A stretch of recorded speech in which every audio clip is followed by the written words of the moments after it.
bonsoir à tous et merci de nous rejoindre dans cette émission Foi et Raison. Le plaisir est nôtre de partager ce moment avec vous. Et je ne suis pas seul, je suis avec M. l'abbé Hubert Katawa, à qui je dis bonsoir, M. l'abbé. Bonsoir, M. Dani. Comment vous portez? Je me porte bien. Voilà. Aujourd'hui, mesdames et messieurs, chers téléspectateurs, nous parlons justement de la personne du Christ, Jésus-Christ, notre Sauveur. Monsieur l'abbé, d'entrée de jeu, le terme ou quand vous entendez parler de Jésus-Christ, qu'est-ce qui vous passe à l'esprit? Jésus-Christ. Jésus-Christ. Déjà, vous avez parlé de Jésus, notre Sauveur. Oui. Son nom, c'est Jésus. Oui. C'est l'ange qui a annoncé Oui. à Joseph. Exactement. On l'appellera Jésus.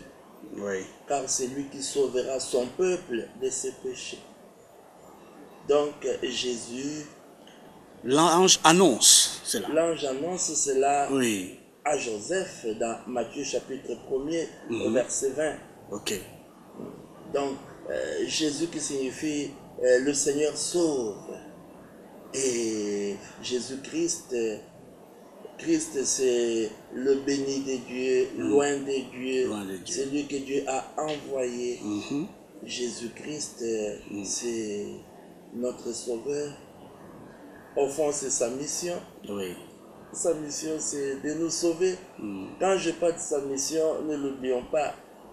Ça, c'est aussi Saint Paul qui le dit, hein, Oui. dans 2 Corinthiens chapitre 5, verset 18. Il dit, pour nous sauver et nous réconcilier avec lui, Dieu nous a envoyé son Fils. Et ce Fils-là a été éprouvé en tout point à notre ressemblance, mais sans péché. Donc, au fond, son nom, c'est aussi sa mission. Quand nous parlons de Jésus, notre Sauveur, oui, il est bel et bien notre Sauveur. Et je dirais, en dehors de lui, nous n'avons pas un autre. Il n'y en a aucun. Aucun. D'ailleurs, c'est pour cela que même quand nous parlons du nom à invoquer, hein, Oui. du nom à invoquer, souvent chez nous, les Congolais, nous qui parlons lingala, en cas de danger, les enfants crient toujours, hein, crient toujours en citant le nom de maman. Exact. Hein, pour que la maman vienne vite, pour que la maman intervienne. Alors de même aussi, pour nous chrétiens, en cas de danger, qu'est-ce que nous faisons? C'est le nom de Jésus que nous invoquons. Le nom de Jésus. Le nom de Jésus que nous invoquons. Parce que nous savons que aucun nom n'a été donné aux hommes pour être sauvés, sinon le nom de Jésus-Christ. Voilà. Très bien dit, monsieur l'abbé. Nous avons parlé justement de ce nom. Et quelque part, dans la science, quand on parle du contenu, on voit les concepts renvoient au contenu, et c'est beau. Mais parlons un peu de la personne du Christ, de Jésus-Christ. Pendant ce temps, pendant ces 4 semaines de l'Avent, nous attendons les sauveurs de l'humanité, sauveurs de l'homme. Et comment pourrions-nous nous référer à sa personnalité, lui qui vient à l'aide à l'homme qui tend sa main? Monsieur l'abbé. Personnellement, oui, quand je pense au Christ, oui, et quand je me mets à parler de lui, de sa personnalité, je vois une présence. oui. Une présence bienveillante. Une présence bienfaisante. Bienveillante, bienfaisante. Oui. Une présence qui protège. Une présence qui fait vivre. Une présence qui sauve. Donc on est hors du danger. on est hors du danger. Et cela est arrivé à ses disciples, non? Oui. Nous ne pouvons jamais oublier cet épisode. Et le Christ qui monte dans la barque. Oui, il monte dans la barque. Quand on dit il monte dans la barque, j'aime bien cette image. C'est lui qui prend le devant. Oui. C'est lui qui fait le premier pas. C'est lui qui montre le chemin. C'est lui, je dirais, qui nous aime premier. Non, c'est lui qui nous entraîne. Nous entraîne. Il nous entraîne. Hein? Voilà, il nous entraîne. Il monte dans la barque, suivi de ses disciples. Donc on laisse passer le Christ, non, parce que mais c'est lui qui connaît le chemin, c'est lui. Hein? Tous après le Christ, derrière le Christ. Il monte dans la barque, suivi de ses disciples. Et qu'est-ce qui se passe? Oh là là, une grande agitation s'est faite dans la mer. Une grande agitation au point que la barque était couverte par les vagues. C'est comme aussi dans notre monde d'aujourd'hui. Notre monde est agité. Mouvementé. La vie des hommes aujourd'hui, Oui. c'est une vie, je dirais, tourmentée. Et voilà, une grande agitation. Mais lui, il était présent. C'est lui qui est monté le premier. Il dormait. Il dormait paisiblement. Et voilà, ils ont eu peur. Ils l'ont réveillé en disant, au secours Seigneur, nous périssons. Sauve-nous Seigneur, nous sommes perdus. Ça c'est le cri de l'homme d'aujourd'hui. Nous ne savons même pas où va le monde. Nous ne savons même plus où nous conduisent nos actions. Aujourd'hui, même l'incertitude. Même les découvertes scientifiques. C'est compliqué. Donc, c'est tellement compliqué que nous sommes angoissés. Nous sommes perdus. Et nous nous tournons vers le Christ. Mais lui, il dormait. Alors, la personnalité du Christ. Le Christ n'est pas celui-là qui crie, qui montre qu'il est là. Non, il est là d'une présence amoureuse, une douce présence. Il est là. D'ailleurs, il l'a promis, non? Je suis avec vous tous les jours jusqu'à la fin des temps. Cela me pousse encore à redire ce que beaucoup savent déjà. Le déjà là et le pas encore là. Il est déjà là, né de la Vierge Marie, il est au milieu de nous parce qu'il est vivant. Il a vaincu la mort. Mais d'une présence silencieuse, une présence cachée mais efficace. Mais moi je dirais plutôt d'une humble présence. Une humble présence. Et voilà qu'est-ce qui se passe. On les réveille, on les bouscule. Nous périssons, sauve-nous Seigneur, nous sommes perdus. Il y avait la panique. Alors, tous paniqués et il se lève. Il se met debout. C'est pourquoi, quand nous l'invoquons, nous disons, lève-toi Seigneur et viens nous sauver. Lève-toi Seigneur et viens nous délivrer. Nous délivrer de toutes sortes d'angoisses. Nous délivrer de la mort. Nous délivrer de l'esclavage. L'esclavage de nos péchés. Alors, qu'est-ce qu'il fait? Il menace les vents. Il menace la mer. Et qu'est-ce qui arrive?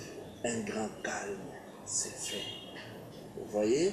Matthieu chapitre 8, verset 25. Donc la personnalité de notre Seigneur, le Christ est là.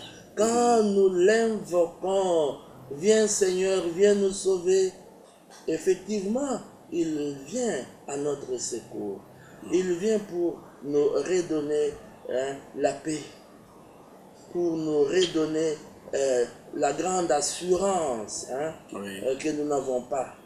Et voilà, nous parlons de sa présence, mais j'aimerais plutôt parler d'une présence permanente. Une présence permanente. Oui. Voilà, monsieur l'abbé, toujours sur ce point, on dit, il est écrit clairement, qu'il est le chemin, la vérité et la vie. Comment nous pouvons saisir ces trois concepts pour nous, à l'attente du Sauveur, à l'attente, vous l'avez dit, le béni des dieux, Messie, monsieur l'abbé. Alors, il est le chemin. Moi, personnellement, je vois le résumé de sa mission, qui est aussi notre mission, parce que nous participons à sa mission. L'Église, son Église prolonge sa mission. Oui. Il est le chemin. De quel chemin s'agit-il? Nul ne va au Père sans passer par le Christ. Nous passons par le Christ. Nous allons au Père par le Christ. Il est l'unique chemin. L'unique chemin. Il est le chemin. Mais quand nous parlons du chemin, moi je vois sa mission, la mission royale. La mission royale. Le Christ, c'est un guide. Aujourd'hui, vous aimez bien parler des leaders, hein? C'est le terme qui leadership. Est dans votre leader. Oui, le Christ, c'est notre guide. Oui. Il est devant et nous sommes derrière lui. Et c'est lui qui nous conduit. Mais quand on dit qu'il est le chemin, il montre le chemin, mais en même temps lui-même est le chemin.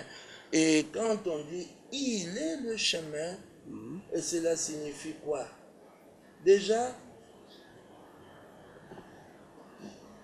celui qui se met en route, celui qui se met en route s'expose à toutes sortes de dangers. Oui. Toutes sortes de dangers. Il n'est plus à l'abri. Oui, il peut être attaqué par des bêtes sauvages, surtout pour les gens qui vivent dans des campagnes, au village. Il peut être agressé par des bandits, des grands chemins. Il y a la pluie, les intempéries. Bon, et puis voilà. Et la nuit, quand la nuit les surprend en route, il n'est pas encore arrivé à destination, c'est compliqué. Alors voilà, il est le chemin. C'est-à-dire que le Christ qui nous guide, il nous assure tout. La sécurité le long de ces chemins. Il nous défend. Il nous protège. Et quand il nous arrive de nous fatiguer, il est là pour nous réconforter. Quand nous nous endormons, il nous réveille. Oui. Et quand nous faiblissons, il nous redonne force. Et quand nous n'en pouvons plus, il nous porte sur ses épaules. Il est le chemin qui conduit à la vie. C'est un sauveur, non? Oui. Le chemin qui conduit à la sainteté. Le chemin qui conduit au ciel. Le chemin qui conduit à Dieu, dans la maison du Père. Mais ça résume tout. Il est le chemin, mais il est la vie. Il est venu pour que nous puissions avoir la vie en abondance. Et au long de ces chemins, comme je viens de dire, nous avons besoin d'être nourris. Quand nous faiblissons, nous tombons malades, nous devons être soignés. Soigné. Alors, Ici-bas. ici-bas, Ok. sur le chemin de la vie. Alors, lui qui est la vie, je vois sa mission sacerdotale. La mission sacerdotale, il est prêtre, non? Oui. Et c'est la mission de sanctification. Le prêtre, c'est celui qui prie, qui offre les sacrifices, le sacrifice de la messe. Mais le Christ s'offre lui-même. Il se donne comme pain. Le pain du ciel descendu sur terre. Oui. Donc, on se nourrit de Jésus. On se nourrit de sa présence, la présence eucharistique. Oui.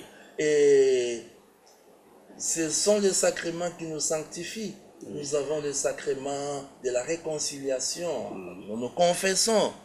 Il prend soin de nous tout au long de ces chemins qui mènent au Père, au ciel. Et il y a aussi l'onction des malades. Quand nous sentons que nous commençons à perdre nos forces, la foi commence à baisser, et voilà, nous avons besoin de lui. Et il est la vie, c'est vrai, mais il est aussi la vérité. Et là, je vois sa mission annonciatrice, la mission prophétique. Prophétique. Le Christ, il nous annonce la bonne nouvelle. Il nous parle du ciel, il nous parle de son Père, il nous parle de l'amour. Et cette parole-là aussi réconforte et nourrit. Mais cette parole-là pardonne et sauve. Nous avons besoin d'une parole qui nous dit tes péchés te sont pardonnés. Alors, le Christ est la parole de Dieu. La parole qui sauve, la parole qui réhabilite, la parole qui conseille, qui console, la parole qui oriente, qui éclaire. Alors, une lampe. La parole qui fait vivre. Voilà pourquoi, quand nous parlons de Jésus qui est le chemin, la vérité et la vie, moi je vois l'envoyé du Père qui a pour mission de nous sauver. Et cet envoyé du Père est avec nous. Il ne nous abandonne pas. Il fait route avec nous.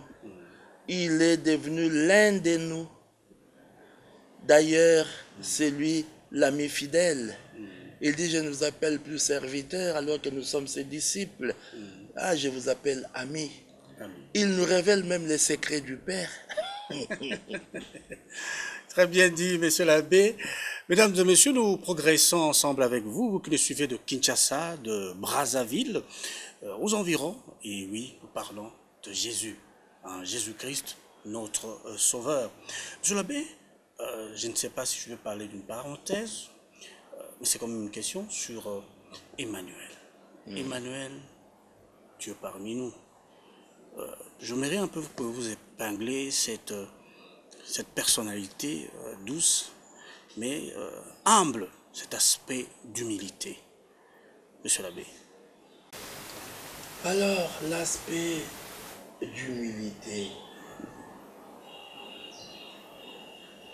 Le Christ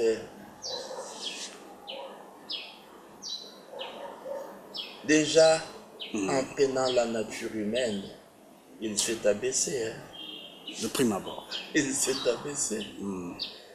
Il est devenu l'un de nous, semblable à nous en toutes choses, excepté les péchés, parce que ce sont les péchés qu'il venait combattre, non? Détruire. Mais il avait faim aussi. Il avait faim. Fatigué. Il avait soif. Il fallait qu'il se repose un peu. Et il lui arrivait aussi hein, de sentir la douleur, la souffrance. Et voilà, il a fait cette expérience-là parce que vrai Dieu et vrai homme. Ok. Un vrai Dieu, vrai homme. Quand vous parlez de Emmanuel, Emmanuel, Dieu avec nous.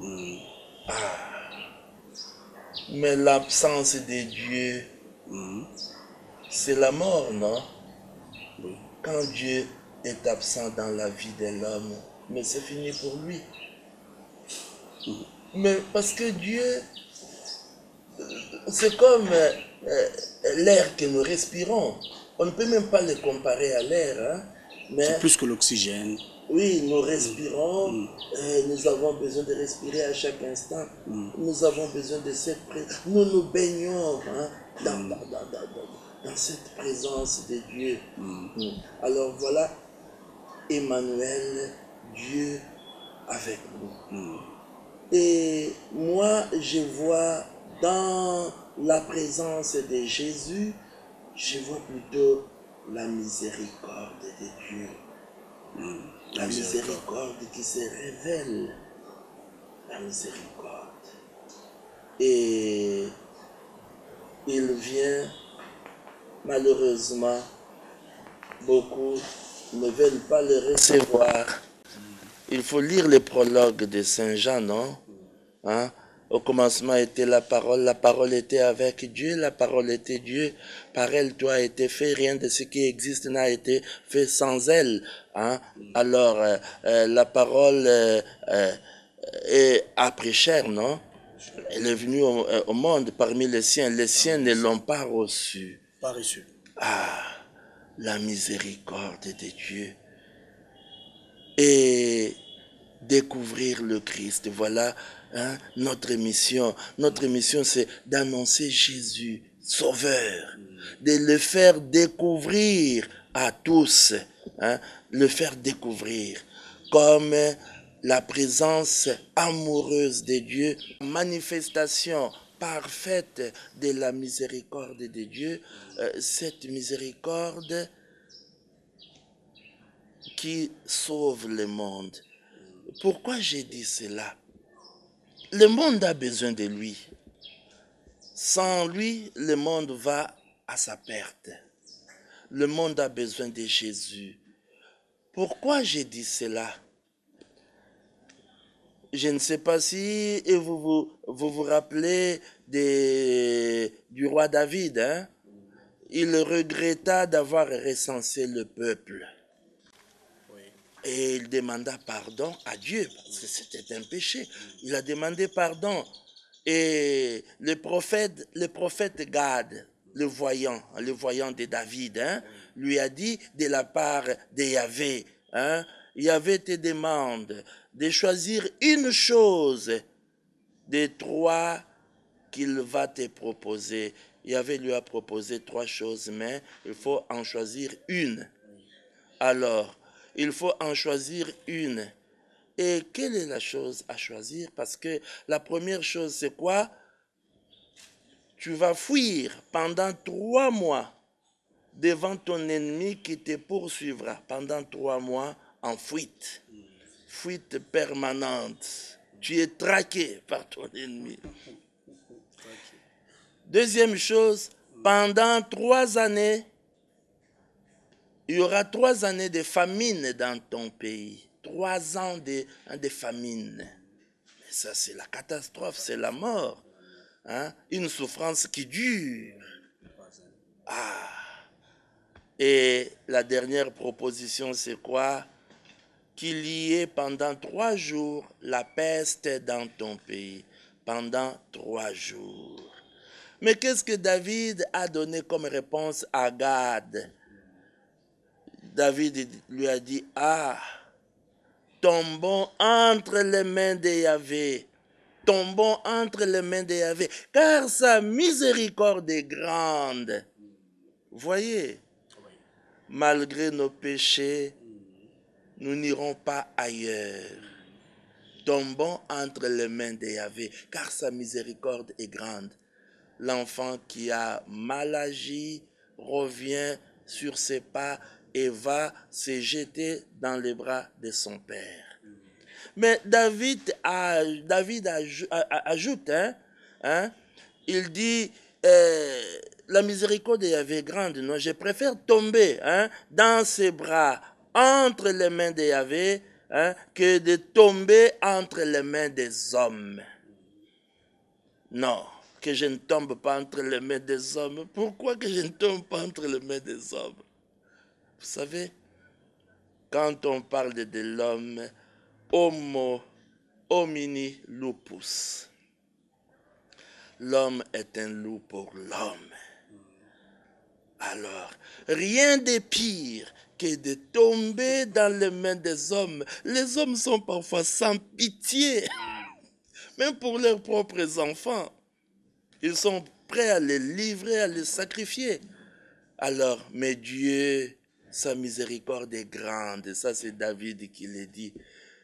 Et voilà pourquoi, quand nous parlons d'Emmanuel, Dieu avec nous, mais s'il est là avec nous, ce n'est pas pour être indifférent à notre sort, à notre souffrance. S'il est là, c'est pour nous sauver. Il ne promet pas que non, je te sauverai demain. Il est déjà là. Il sauve maintenant. Il sauve ici et maintenant. Il sauve aujourd'hui. Voilà pourquoi j'ai dit, notre mission à nous, c'est d'annoncer Jésus le Sauveur. Et c'est une bonne nouvelle. Comme les anges qui ont dit, je vous annonce une grande joie. Un sauveur vous est né. Mais c'est un sauveur. Donc voilà le Christ qui est là, Emmanuel, Dieu avec nous, mais c'est pour nous apprendre à nous aimer les uns les autres. C'est pour nous apprendre à vivre en frères et sœurs, en enfants de Dieu. Très bien dit, monsieur l'abbé. Nous poursuivons ensemble avec vous, que nous suivez de chez vous. Monsieur l'abbé, vous l'avez très bien dit, le Sauveur, nous, en tant qu'enfants des dieux, nous devons refléter aussi, comme vous l'avez si bien dit, ces valeurs, ces vertus où nous avons à réellement manifester cet amour. Et aujourd'hui, à l'attente du déjà fait, comme vous l'avez bien dit, comment aussi vraiment, véritablement vivre le Christ comme sauveur, nous aussi, comme mission, vous l'avez dit, aider aussi les autres en annonçant véritablement la parole de Dieu. Dieu sauve, je parle de notre Sauveur, Oui, oui. Il sauve en passant par les hommes que nous sommes. Exactement. Et le Christ a pris chair de la Vierge Marie. Et Marie associée à cette mission, la mission salvifique. Et le Christ nous associe, nous tous aussi. Il nous fait participer à cette mission. Et quand nous parlons des dieux qui sauvent aujourd'hui, j'aimerais surtout que nous puissions faire très, très attention. Très attention parce que l'expérience que nous faisons aujourd'hui, c'est une expérience malheureuse. Il s'agit de l'égoïsme et de l'individualisme des personnes et même des nations. Et cela se manifeste constamment. N'allons pas chercher ailleurs. Rien qu'avec la pandémie du coronavirus, cette pandémie confirme en même temps aussi la précarité de la vie. La précarité de la vie. Et nous nous sommes rendus compte que Nous sommes vulnérables. nous sommes tous vulnérables. Hein? Nous sommes tous vulnérables et que nous devons apprendre à compter les uns sur les autres. Nous devons apprendre à vivre ensemble, à vivre dans la solidarité, dans l'entraide. Quand je dis l'entraide, voyez avec un coronavirus, des nations puissantes, considérées comme des grandes nations, À genoux. à genoux, en pleurs, Oui. et il fallait que d'autres puissent aller les secourir, des médecins qui viennent d'ailleurs. Parce que les médecins n'en pouvaient plus. Les nombres étaient insuffisants. Même tous ceux qui étaient déjà en retraite, les retraités devaient reprendre le travail. Hein, pour dire qu'on a toujours besoin d'un plus petit que soi. Hein. Donc, une façon de dire que l'expérience de la fragilité de la vie humaine, hein, la précarité de notre vie, hein, nous apprend à vivre avec les autres, à vivre pour les autres. Quand je dis vivre pour les autres, je vois les gens qui font des sacrifices, non? Et voyons par exemple le personnel médical, hein, pendant le temps de confinement. Personne ne pouvait sortir, tous avaient peur. Mais eux, nos champions, étaient obligés de sortir, de courir ces risques, d'être contaminés, mais pour aller défendre la vie, hein, pour éloigner le mal, chasser le mal, hein, et protéger la vie. Alors, une façon de dire que, au fond, nous sommes appelés à nous nourrir de la présence du Christ, Emmanuel Sauveur, pour devenir nous aussi d'autres sauveurs.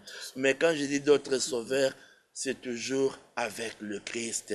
Allons sauver avec le Christ. Avec le Christ. Oui, monsieur l'abbé, nous, comme le temps nous a imparti, voilà,